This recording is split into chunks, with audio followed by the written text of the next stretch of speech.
Hello and welcome to week 2.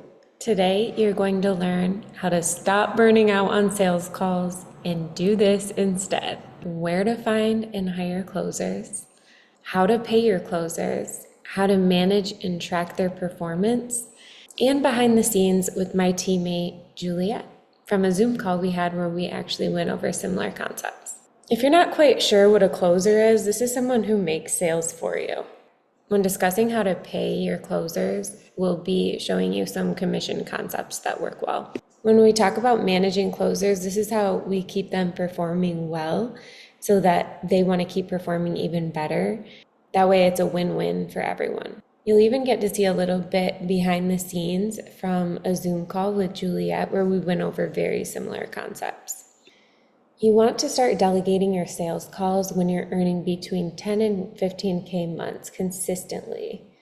This way, you'll actually have the cash flow to afford someone, and you'll have closed enough sales yourself to build a system that they can follow because you feel confident in that system. If you're not at 10 to 16K per month yet, you still want to take notes on this video because you're going to want to come back to this.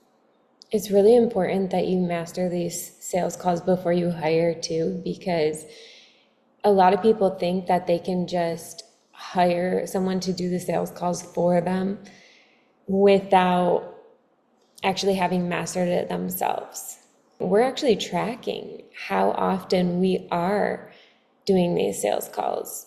And that's how you know if you're getting good at it, because your closing percentage is going to be higher. So for instance, you've created 20 pieces of content, you have 100 leads. Even if you hire a good closer, they're going to be performing slightly lower than you. Okay, so that's why you want to keep practicing and getting really, really good at this, because the better you get, the better you can train your people.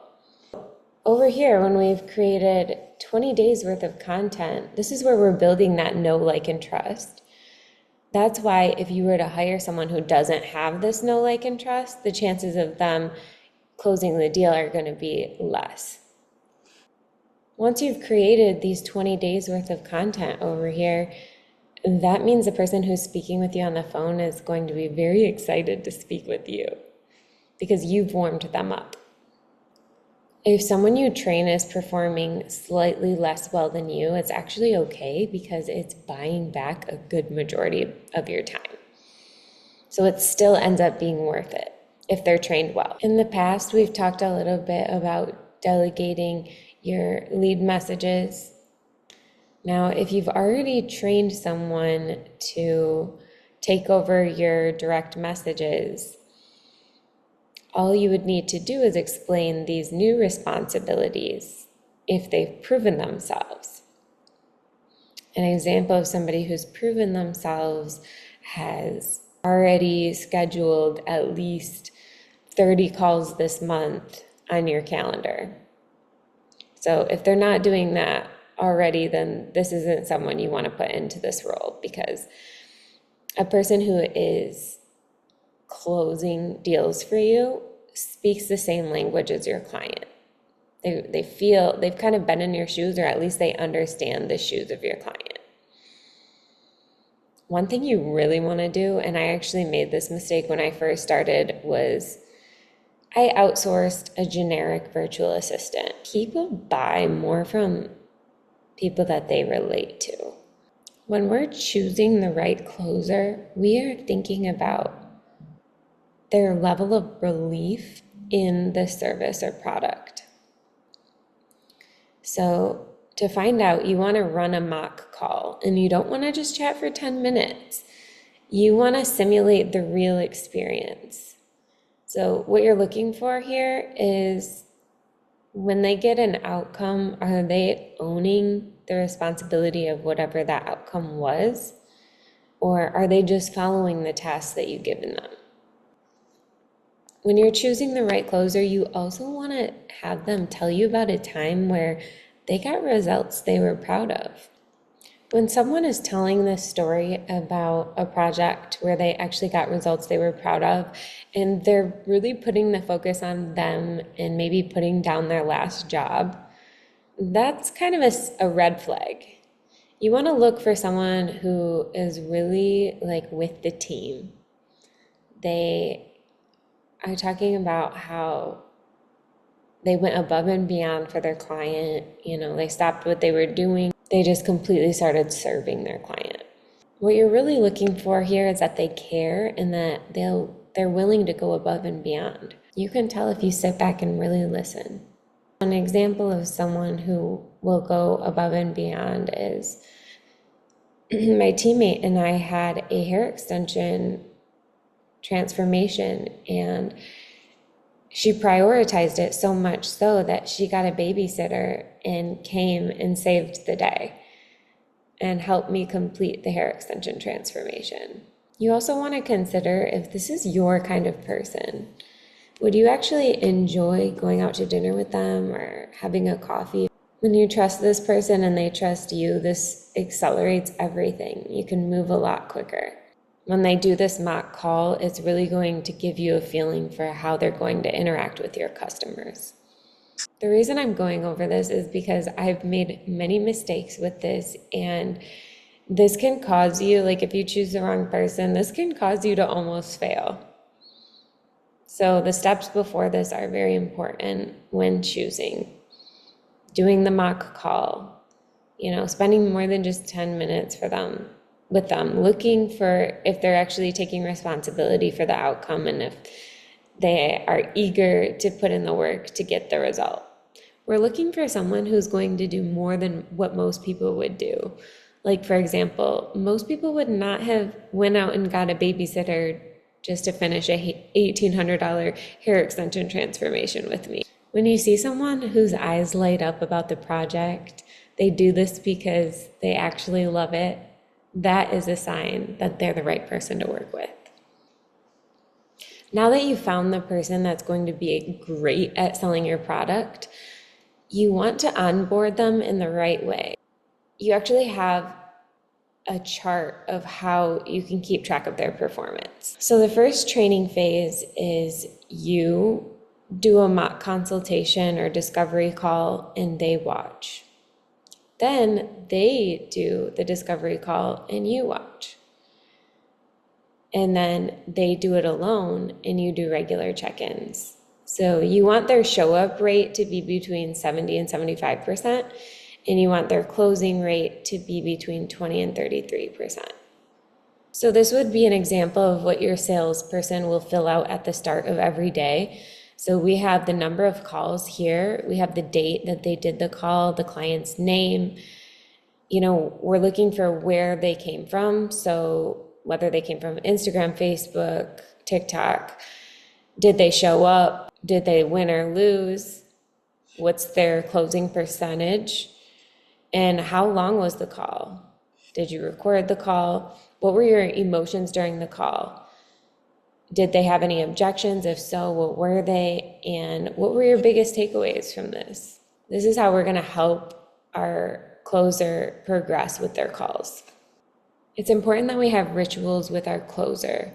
So Monday through Friday, we go over for 10 minutes right away in the morning, the tracker that I just showed you, and we estimate their projections.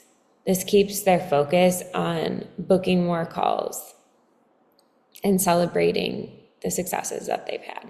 One of these calls during the week will be a 45-minute weekly check-in. We're gonna listen back on one or two of the calls.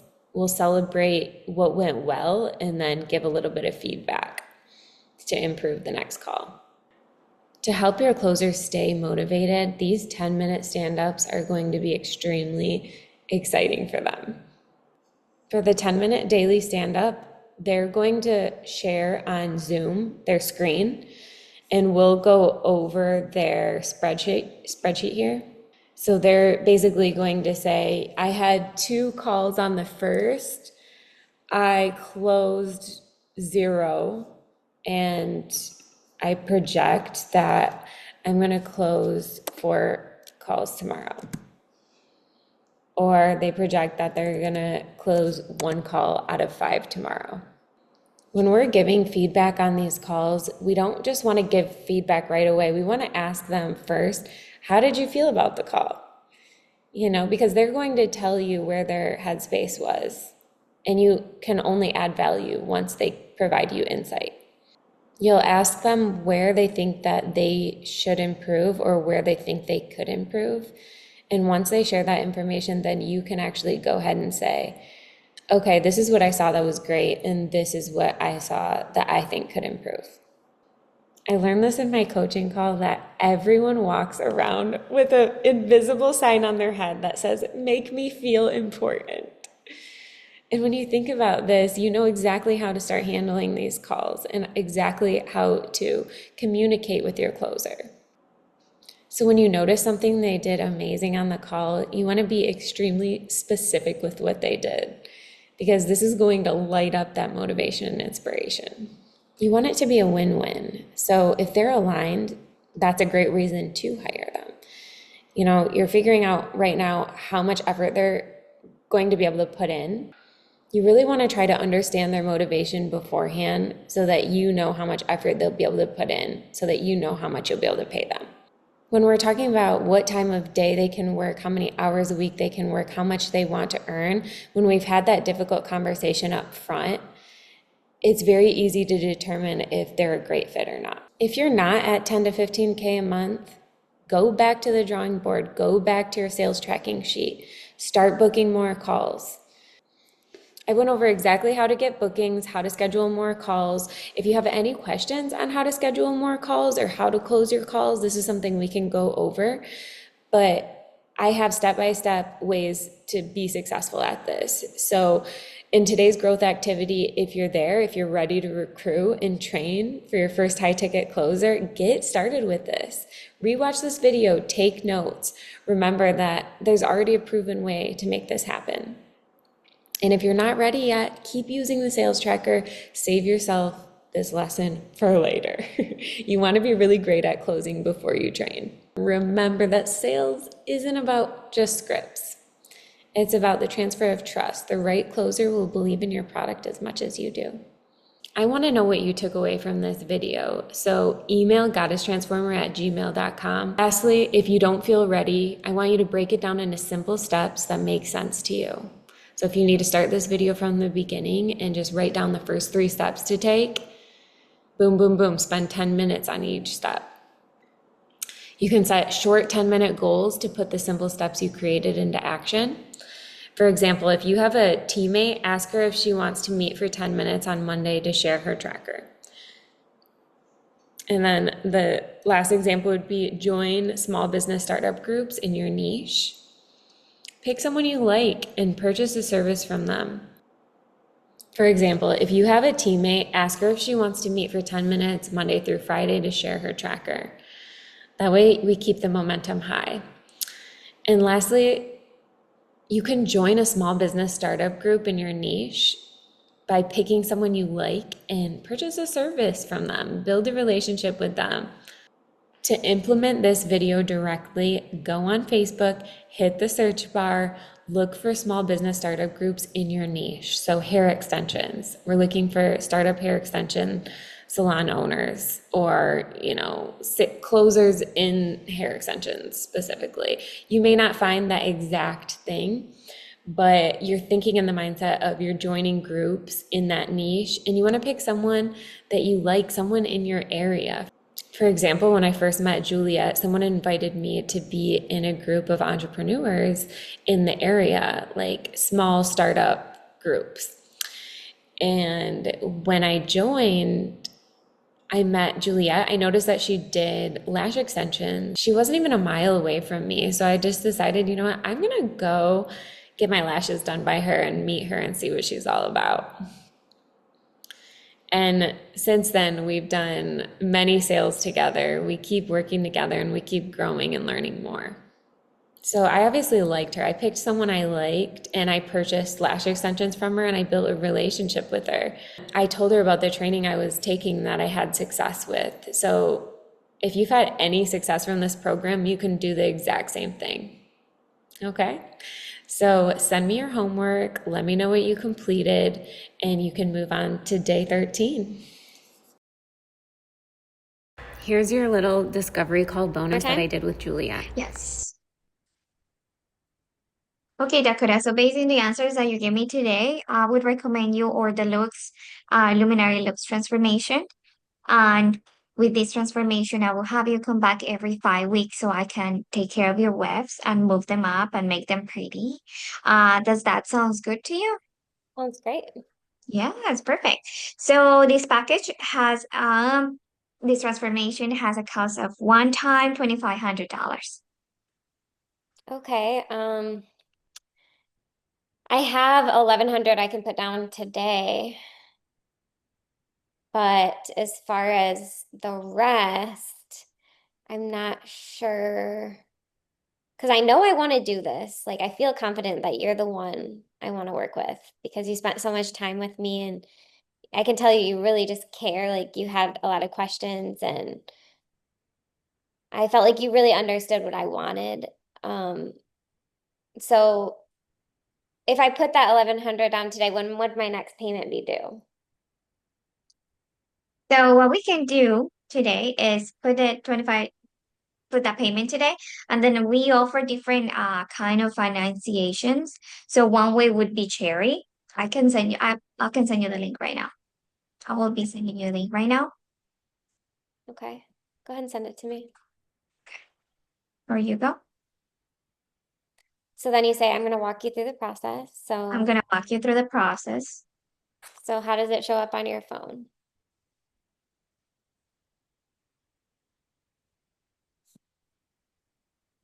So It says, you, let's go. Start treatment today. Let's go. yep, verify phone number, type the phone number. Mm-hmm. Yes, enter your phone number.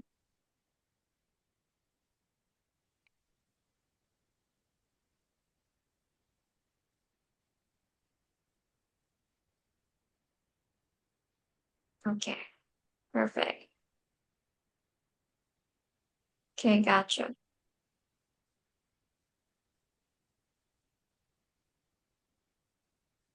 So then on your end, you'll be able, or you can just text me to see if they've been approved. Mm, But if you need the account to get in, because you can see if it says if they've been approved, but they'll tell you if they've been approved too. okay, yeah, they will tell me.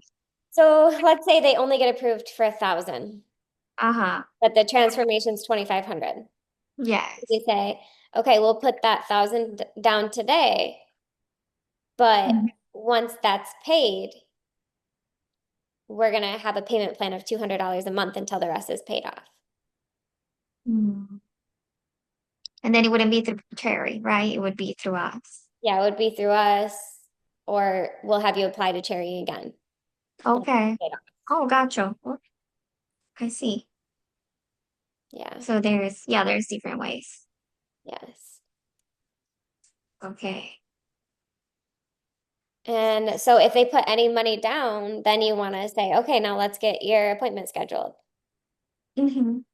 because you accepted some money. So now they Yes. put down effort.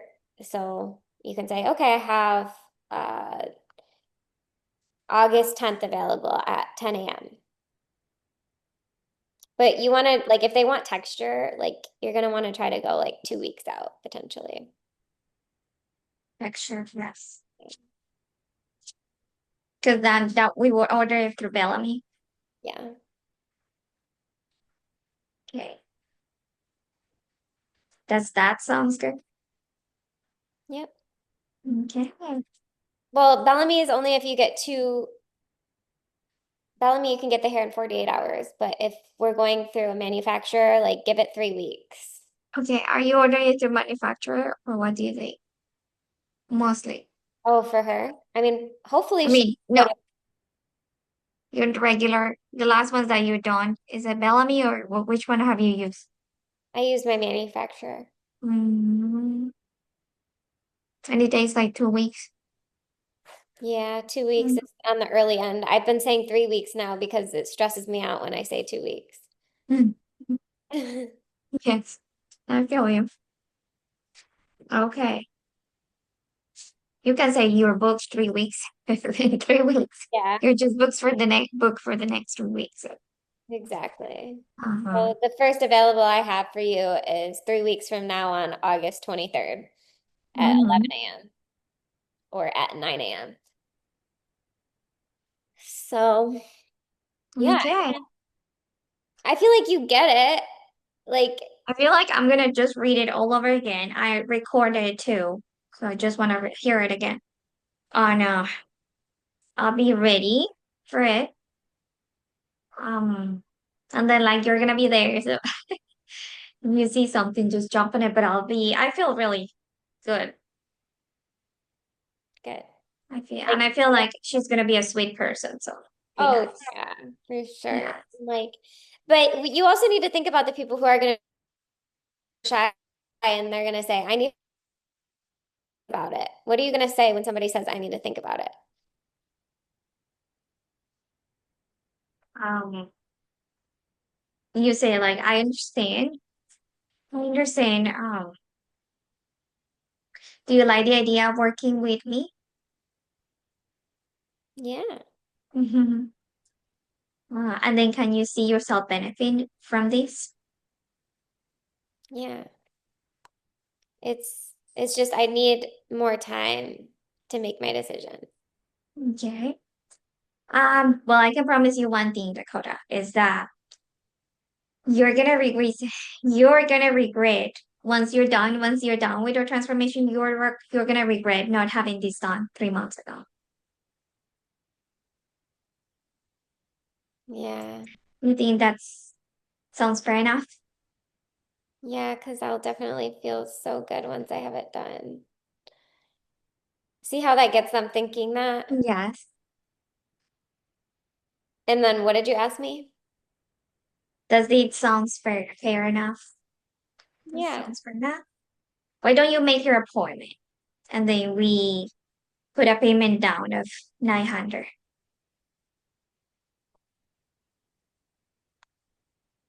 I might be able to make that work, but I'm just not sure.